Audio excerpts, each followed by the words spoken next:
파트 4입니다. 한국농어촌공사 및 농지관리기금법 했는데 이것이 제가 여러분에게 오늘 강의하려고 하는 농지연금에 대한 것입니다. 이 농지연금에 대한 것은 제가 이 교재를 썼을 때와 지금 연금하고 많이 바뀌었거든요. 그렇기 때문에 이 농지연금에 관한 것은 전부 다 제가 바뀐 것, 새로운 것으로 설명을 드리는 거고, 교재에 있는 거는 조금 다르다는 얘기입니다. 조금 다른 것이 있습니다. 자, 보십시오. 농지연금입니다. 농지연금은 한국농어촌공사 및 농지관리기금법에 의해서 이 농지연금에 관한 것이 법률로 정해져 있는 겁니다. 그러니까 이 법률 안에 있는 것 중에서 농지연금에 관한 것만 제가 뽑아서 옮겨놓은 거죠. 여러분들도 집에 가셔서 한국농어촌공사 및 농지관리기금법으로 법률을 찾아 들어가시 보면, 아, 농지연금을 이렇게 해서 이렇게 주는 거구나 하는 걸 여러분들 찾아보실 수 있습니다. 자, 보도자료 한 것을 했는데, 이 보도자료가 언제냐면 2022년 2월 17일이죠. 11시죠. 지금이 2002년 몇 년도죠? 8월 달이죠. 그러니까 올 2월 달이니까 한 법이 지금 새로 바뀐 지가 한 6개월 정도쯤 됐다 이런 얘기입니다. 자, 농지연금 가입 연령 기준 완화 등 일부 개정안이 공포되어 2022년 2월 18일부터 시행한다고 밝혔다. 그러니까 농지연금이 좀 바뀐 거에 대해서, 일부 바뀐 거에서 보도자료로 발표한 걸 제가 옮겨온 겁니다. 제일 먼저 바뀐 것이 뭐냐면, 농지연금을 받을 수 있는 것은 그동안 65세였었거든요. 근데 65세에서 60세로 된다? 하향됐던 게 60세부터 농지연금을 받을 수 있습니다. 그 다음에 농지연금 받는 방법도 조금 다양해졌습니다. 경영 이양형 상품을 개선하여 농지은행을 활용한 농업인의 은퇴 계획 수립을 안정적으로 지원한다. 이게 뭐냐면 농지연금을 지급하는 방법이 조금 바뀌었다 이런 얘기입니다. 그러니까 제일 먼저 첫 번째 바뀐 것이 65세에서 얼마까지? 60세로. 그 다음에 농지연금을 이런 식으로 주는 거를 다양하게 좀 연금을 주는 것을 바꿨습니다.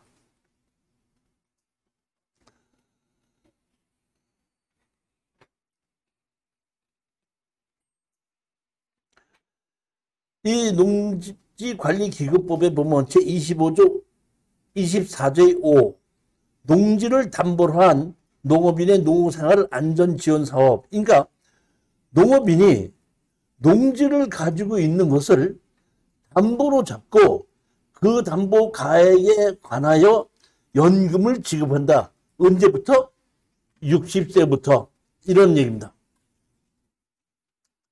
제1항에 따른 지원 기준 방법, 대상, 권리 보호 이런 것은 따로 대통령령으로 정한다 했으니까 그 어떤 그런 것이 어디 있는가는 지금부터 보면 됩니다.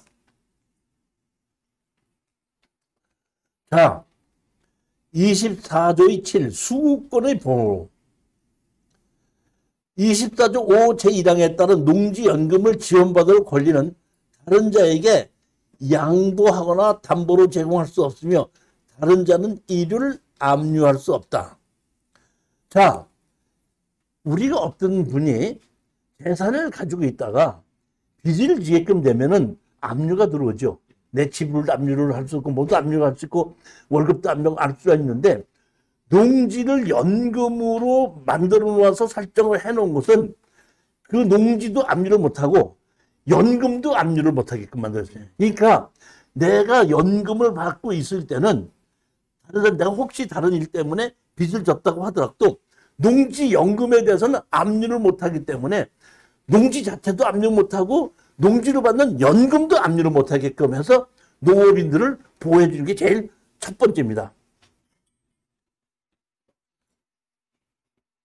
보면 제24조 6항 1항에 따른 농지연금 수급 전 전용계좌 예금에 관한 채권은 뭔다?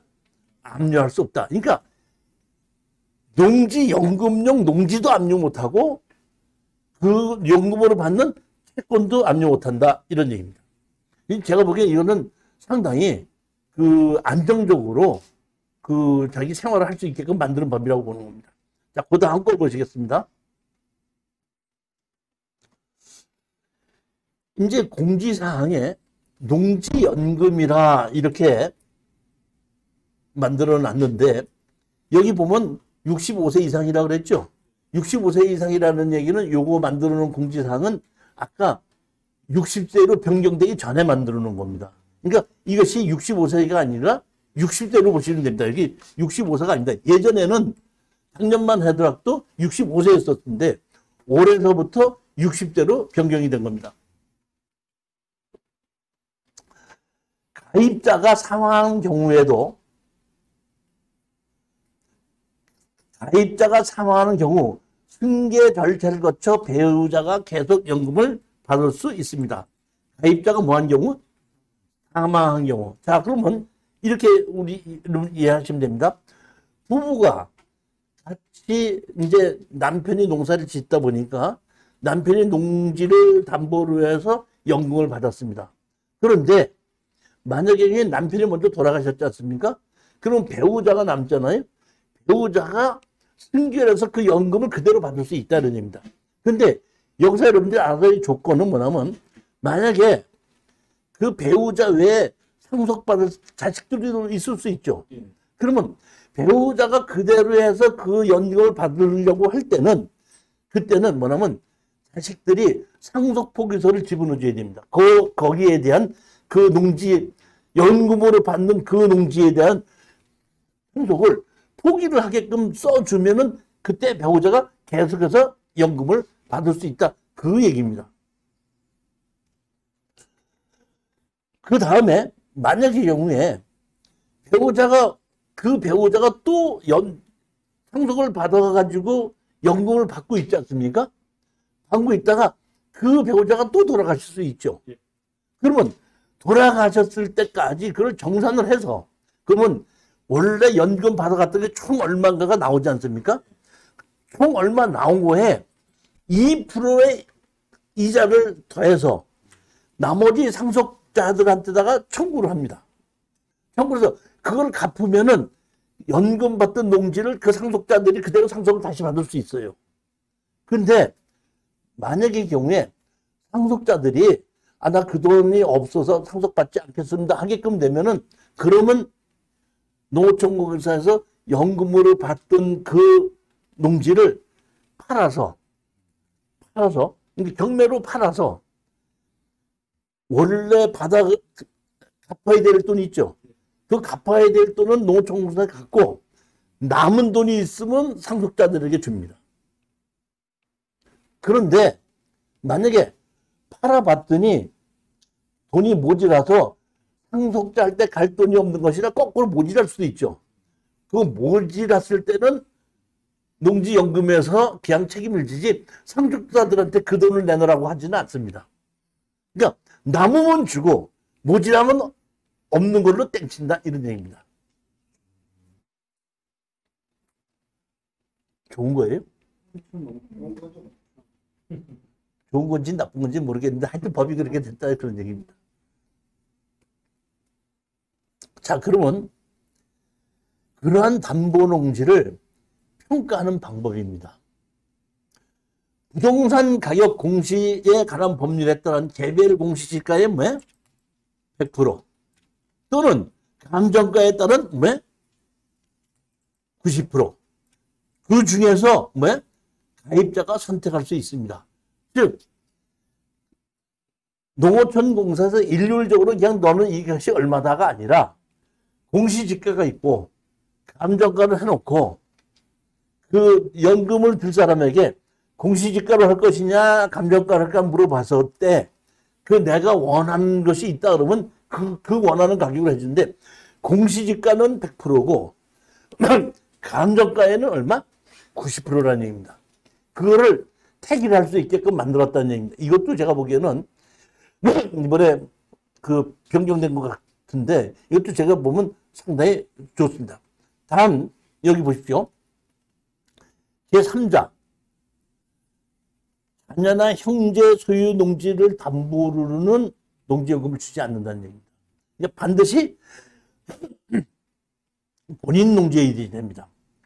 원칙은 1순위로 근저당 상권을 해야 되나. 이게 예전에는 이 1순위 근저당 상권이 있어야 하고, 낙찰을 우리가 연금을 하려면 앞에 있는 설정을 다 지워야 됐습니다. 근데 법이 바뀌어서 담보농지 가격이 선순위 15%가 있을 때는 그것도 인정을 하고 농지연금을 준다 이런 얘기입니다. 근데 여기 보면 실질적으로 이렇게 되어 있습니다. 보면 조금 이따가 나오겠지만은 연금의 종류가 뭐 나는 10년 동안 받겠다, 15년 동안 받겠다도 있지만은 한 30%를 내가 선금으로 먼저 받고 나머지를 월로 받겠다 이럴 수도 있거든요. 그러니까 내가 예를 들어서 뭐 감정가 10억짜리가 3억 정도의 선순위 설정이 있다 이런 얘기예요. 그 설정을 지우기 전에는 그 연금을 안 되잖아요. 그러면 내가 돈이 없다 보니까 30%를 선불로 먼저 주십시오 하고 30%를 먼저 받아서 앞에 있는 3억을 어떻게 한다? 갚아버리고 나머지를 가지고 연금으로 신청할 수도 있습니다. 그런데 그렇지 않은 경우는 15% 미만인 경우는 가능하다 이런 얘기거든요. 그러니까 그 실질적으로 연금 지불하는 방법이 상당히 어떤다? 다양해졌다는 얘기입니다. 그 다음에 실제 대출 이자율은 얼마입니까? 보면 고정금리를 선택하시기를 연 얼마에? 2%죠. 2%입니다. 2%로 적용을 해서 나중에 이게 2%라는 얘기는 이런 건데요. 아까 수급 연금에 들어주지 돌아가셨을 때에 상속자들하고 정산을 하지 않습니까? 그때 2%를 한다 이런 얘기인데 그렇지 말고 이럴 수도 있죠. 예를 들어서 우리 사장님께서 농지를 사갖고 연금을 받고 있는데 그 앞에 전철역이 들어온대. 그럼 여태까지 있던 거에 뭐야? 용도 지역이 바뀌면서 가격이 뛸 수도 있죠. 그럼 뛰었을 때는 연금을 받지 말고 팔으면 되는 것이죠. 훨씬 더 올라갔으니까. 그럼 그때 내가 연금을 받다가 이건 내가 연금을 받지 않고 이제는 팔아야 되겠다 했을 때 내가 그냥 정산을 해야 되겠습니다. 해도 해지가 된다 이런 얘기입니다. 그때 얼마를 계산하냐? 년 2% 이자를 계산해서 그동안에 받았던 돈을 전부 다 2%를 포함해서 돌려주게끔 되면 그 연금으로 설정됐던 것은 없어지고 내 마음대로 그걸 매도를 할 수 있다. 그런 얘기입니다. 그러니까 이자율은 연 2%다.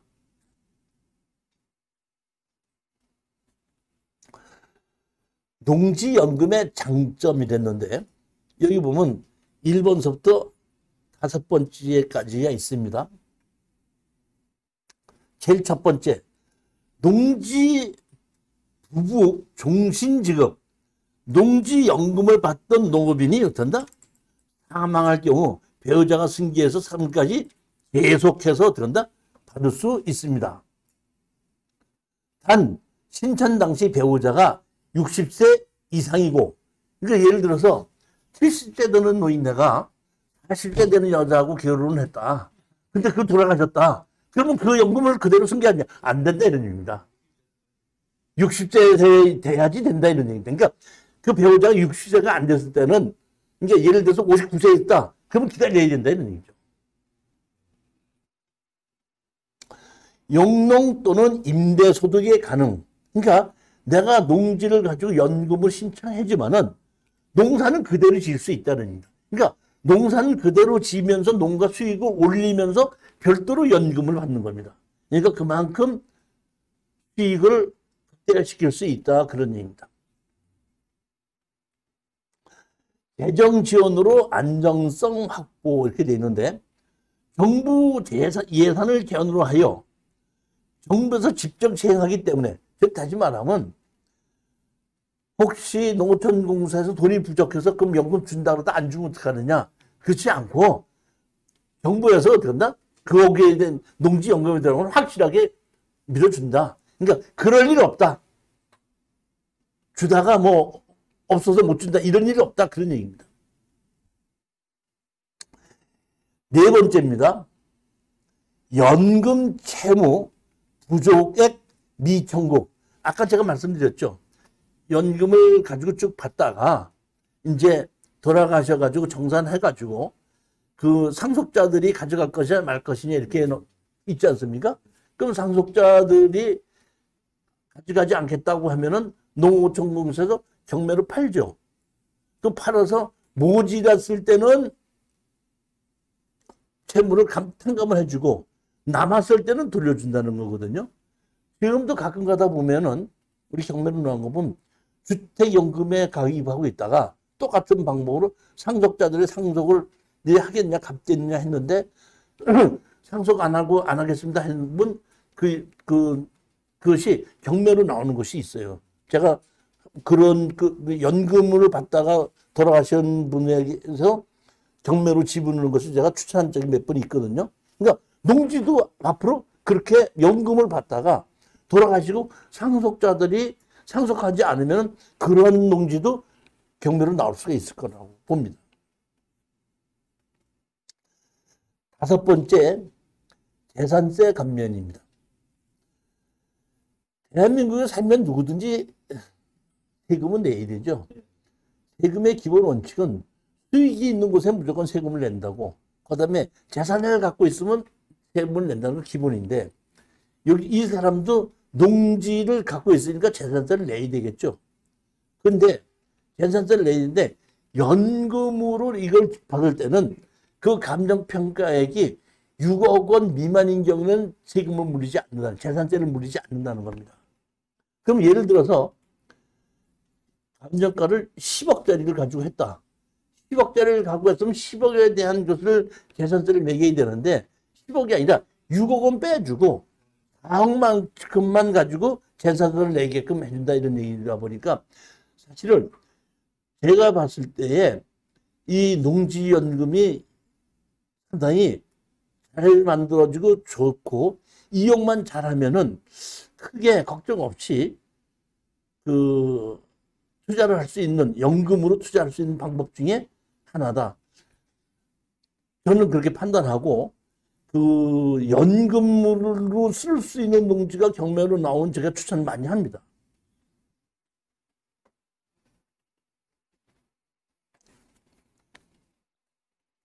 가입 요건입니다. 가입 요건. 신청연도 만일 농지 소유자 본인이 몇 세라 그랬죠?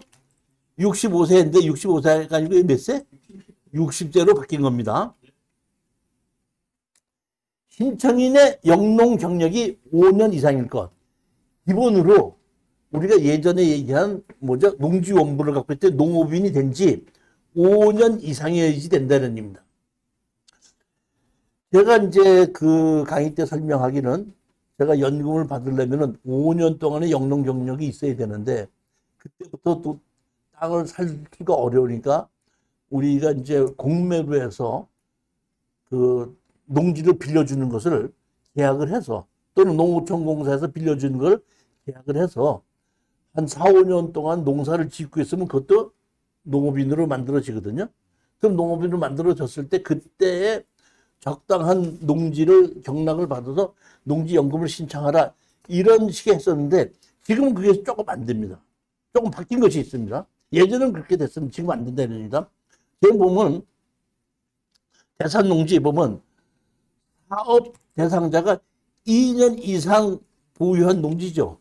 그러니까 농업인으로 5년 있었다 이런 얘기입니다. 근데 10억짜리를 농지를 내가 샀어.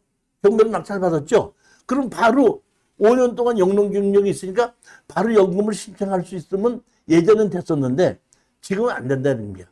그 새로 산 농지를 최소한도 2년 이상 뭘 해야 돼? 농사를 지어서 2년 있다가. 그러니까 우리는 기본적으로 봤을 때는 이제는 바꿔야 되는 것이 뭐냐면 농지를 빌려서 농사를 짓는 건 3년 정도를 보고 그 3년이 지나고 난 다음에 내가 연금 받을 농지를 사서 실질적으로 2년 정도를 농사를 짓고 신청해야 돼요. 그러니까 지금 보면 그것이 뭐야? 65세에서 60세로 바뀌었으니까 55세가 됐을 때 이제 준비하는 거죠. 55세 준비를 어떻게 한다고요? 농어촌공사나 어디서 빌려주는 농지를 빌려서 농사를 지어서 일단은 3년은 농업인을 만들어 놓는 거예요. 그 3년쯤 돼 갔을 때 적당한 농업, 그 농지연금용. 농지연금용은 농사를 잘 지어야 돼, 안 돼야 돼? 도로가 있어야 돼, 없어야 돼? 써도 됩니다. 누구 말 맞다나 자갈밭이라도 상관이 없고, 감정가보다 훨씬 싼 거. 예를 들어서 감정가가 10억인데 5억까지 떨어졌다. 4억 9천까지 되는 거 5억 주고 샀다. 그러면 5억 주고 산 것을 아까 감정가에 90%로 갔죠. 그럼 9억으로 평가를 해서 주죠. 그럼 30%를 먼저 준다 그랬죠. 그럼 그 9억에 30%를 먼저 선고를 받고 나머지를 어떤다? 연금으로 받을 수 있다. 이래서 좋다는 거예요. 그럼 실질적으로 나는 뭐 투자가 2억밖에 안 된 거 아니에요. 계산해보면은. 그렇죠? 그러니까 이런 걸 다 판단해가지고 맞춰가지고 아 이런 거 샀을 때 이렇게 준비를 하고 해나가서 그 제가 보면 노후를 위하여 상가에서 월세를 받는 것보다는 제가 보기에는 상가에서 월세를 받는 거는 이사 간다 그랬죠. 나간다 그랬죠. 비어 있죠. 공인중개사가 해야 되죠. 뭐 월세 안 낸다 그러죠. 근데 농지연금 그럴 일이 있어 없어. 그냥 시간만 지나면 월급 나오듯이 딱딱 나오는 거거든요. 그러니까 제가 판단하기에는 쓸데없는 상가에 투자하는 것보다는 이런 거 투자하는 것이 훨씬 더 유리할 것이라고 저는 생각한다는 겁니다. 그 다음에 하나 조건이 또 있습니다. 이것도 없던 건데 새로 생긴 겁니다. 보면 아까 2년 이상 해야 된다 그랬죠. 직선거리 얼마? 30km 이내. 이거 제가 먼저 주에 그 논산 거를 제가 추천을 했죠.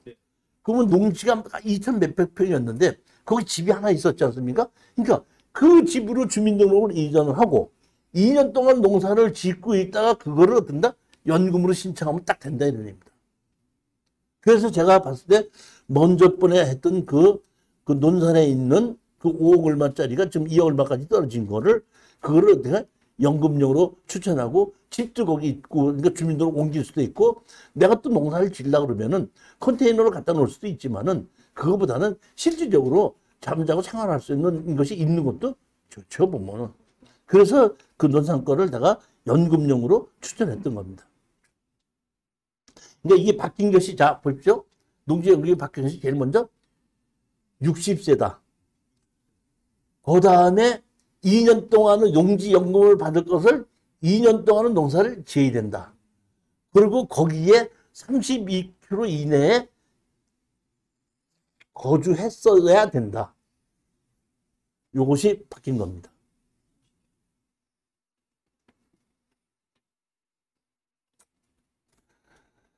자, 그 다음에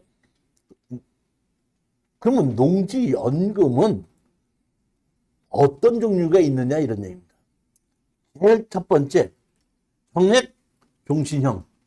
내가 가입하면서부터 100살이 되든지 105살이 되든지 죽을 때까지 균등하게 나눠주십시오 해갖고 매월 일정한 금액을 지급하는 것이 있습니다. 그 다음에 전후후박. 전후후박만 하면 가입 초기 10년 동안은 정액금보다 더 많이 받고 11년도부터는 더 적게 받는다 이런 얘기입니다. 아무래도 나이가 많이 먹으면 돈을 줘도 쓸 데가 없겠죠. 그러니까 처음부터 끝까지 똑같이 주는 것이 아니라 조금 나이가 70살, 80살 됐을 때에 좀 더 어떤다? 많이 받고 90살에서 100살이 됐을 때는 조금 덜 받는다. 그런 얘기입니다. 그렇게 신청해도 된다는 얘기입니다. 그 다음에 여기 보면 아까 제가 말씀드린 일시일춘령 있죠. 총지급 간액의 30% 이내에서 필요 금액을 수시로 인출할 수 있는 경우 30% 내에서 보면 30%는 일시불로 받고 나머지는 들었나? 월 연금으로 받는 겁니다. 그러니까 맨 처음에 아까 제가 얘기했죠. 내가 연금을 받으려고 하면은 앞서 있는 설정이 다 없어야 되지 않습니까? 없어야 되는데 지금 갚아야 될 돈이 없다는 얘기예요. 그러면 앞에 있는 것을 먼저 선으로 땡겨서 그거 갚아서 지워버리고 그 나머지만 가지고 예를 들어서 10억짜리인데 3억이 설정했으니까 3억을 먼저 받아서 갚아버리면 나중에 7억이 남지 않습니까? 7억을 가지고 내가 연금으로 신청할 수 있다. 7억 중에서 10년 동안은 많이 받고 나머지 때부터는 적게 받는 형태로 이런 식으로 제가 원해서 나는 이런 식으로 했으면 좋겠다. 이렇게 신청하면 된다는 그런 얘기입니다. 그 다음에 뭐가 있죠? 기간정액형. 기간정액형은 나는 죽을 때까지 필요 없어. 10년만 줘. 또는 15년만 줘. 이렇게 해서 10년이나 15년을 자기가 나눠서 주는 거다 이런 얘기입니다. 그러면 이런 것이 있는데 무조건 원하는 대로 다 되느냐 하면 그렇지 않고 조금 조건은 있습니다. 자, 밑에 보십시오. 지급방지. 종신형의 경우에는 65세 이상이라는데 이게 몇 세? 60세 이상으로 바뀐 거죠. 기간정액형 5년이죠. 만 78세 이상이죠. 그러니까 나는 5년만 줘라. 그럴 때는 얼마? 78세 이상인 경우는 5년만 줘라. 그 다음에 기간정액형 나는 10년만 줘라. 20년만 줘라 했을 때 10년만 하라 할 때는 73세 이상. 그 다음에 나는 15년 동안 15년 줘라. 68세 이상. 이런 식의 여러 가지 여러 개 다양하게 있는데 그런 날짜 저게 있는데 지금 가입하는 것은 60세라고 나와 있는데 요 나머지는 지금 바뀌었는지 안 바뀌었는지는 잘 모르겠습니다. 그렇지만 이런 방법이 여러 가지가 있다는 거를 아시면 제가 보기에는 농지연금에 대해서는 크게 걱정은 안 하셔도 되고 제가 우리 그 수강생 중에서 실질적으로 봤는데 여기에 그게 뭐냐면 감정가의 몇 프로라 그랬죠? 90%라 그랬죠? 90%를 주는 건 맞는데 상한선이 있어요. 상한선이 50억짜리 농지를 갖고 있어도 월 300만 원 이상은 안 줍니다. 상한선입니다. 1인당. 예, 1인당 얼마? 300만 원. 그 이상은 주지 않는 것이 조금 불리하다는데 감정평가에서 600만, 700만 주지 않고 아무리 많이 빼도 얼마? 300만 원이라는 얘기입니다. 그 다음에 따로 하면 되죠. 그러니까 제가 보기엔 따로따로 받아가지고 신청한 경우도 있는데 제가 봤더니 300만 원 정도를 가지고 그 고정형 죽을 때까지 나 받는 거를 우리 수강생이 했는데 그때 감정가격이 얼마였냐면 12억 5천만 원 정도쯤 되니까 그때 70세 되시는 분이 돌아가실 때까지 300만 원이 나오더라고요. 그런 정도로 우리가 판단하시면 됩니다. 그러니까 최소한도 내가 70세 정도쯤 돼갖고 내가 죽을 때까지 종신형으로 신청한다면 감정가가 12억 5천 정도 됐을 때 300만 원이 정도쯤이 나온다. 그리고 그 12억 5천 이상의 감정가가 나온다고 하더라도 맥시멈 얼마까지다? 300만 원까지다. 그렇죠. 하여튼 300만 원이. 300만 원이 한도고, 그러니까 농지연금으로 해서는 300만 원 이상은 없다는 겁니다. 일시 인출로 30% 받고 나머지 300만 원 그렇게 할 수 있는. 그럴 수도 있는 거죠. 예, 이제, 자, 이게 저한테서 물어보지 마시고, 보면, 여기 보면, 농지은행 농지연금이라는 사이트가 있죠. 여기 사이트 들어가면은, 자기의 생년월일하고, 뭐하고, 농지하고 다 집어넣어서, 물어보면은 여기 농촌공사에서 당신은 그 농지를 넣으면 얼마를 받을 수 있습니다. 여기 나와요. 그러니까 이런 사이트도 있더라고요. 내가 만약에 가지고 있는 농지를 가지고 연금을 받으려면 이게 과연 얼마를 받을 수 있는지 나이에 따라서 다 다르잖아요. 70세 다르고 80세 다르고 60세 다르고 그다음에 그 농지의 감정 가격이 얼마에 따라서 다르고 다 다르기 때문에 여기 보니까 이런 사이트가 있어갖고 자기가 본인이 있는 그 생년월일을 하고 본인이 가지고 있는 연금용으로 지분을 할 수 있는 농지를 여기다 집어넣으면은 평가해서 당신은 이걸 집어넣었을 때 얼마를 받을 수 있습니다 하고 가르쳐주는 사이트가 있으니까 여기를 통해서 물어보면 당신이 이런 조건 때문에 안 됩니다. 당신은 얼마든지 나오겠죠. 저도 뭐냐면 그 법이 이렇게 바뀐 걸 갖고 설명하는 것이지 제가 이렇게 농지 연금에 대해서 실전 경험이 막 수십 건이 돼가지고 해보는 건 아니기 때문에 잘 몰라요. 보면은 법이 이렇게 돼 있다는 것만 제가 설명을 드리는 거죠.